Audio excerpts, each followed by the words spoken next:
C'est la fin d'une époque chez Uber. Le géant du VTC, l'ancien patron cofondateur, quitte le conseil d'administration après avoir déjà abandonné la direction générale il y a 2 ans. Oui, Travis Kalanick est accusé d'avoir encouragé des pratiques de management douteuses et brutales sur fond de sexisme et de harcèlement au travail.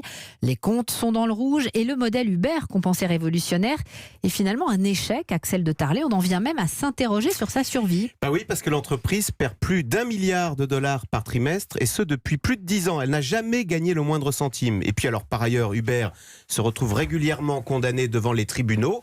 Enfin, la troisième devant les tribunaux. Et enfin, la troisième impasse, elle est écologique.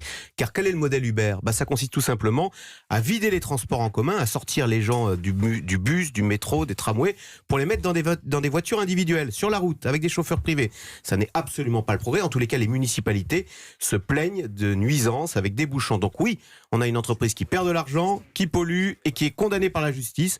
C'est ce qu'on appelle un modèle fragile. Mais à vous écouter, Axel, on se dit qu'Uber va finir par disparaître. Ça peut durer encore longtemps ? C'est pour ça qu'Uber essaye d'élargir son modèle. Vous savez, maintenant, on dit que c'est une entreprise de livraison de repas avec Uber Eats. Alors combien de temps ça peut durer ?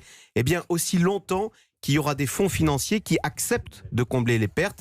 Alors, tous les financiers, en fait, recherchent en ce moment quel sera le prochain Uber, la pépite, vous savez, Amazon, comme Amazon qui a perdu de l'argent pendant très longtemps avant de devenir un jackpot ultra rentable. Sauf que là, avec Uber, il commence à perdre patience, et c'est vrai que voir le fondateur historique quitter le navire, c'est jamais très bon signe. L'analyse d'Axel de Tarlé. C'est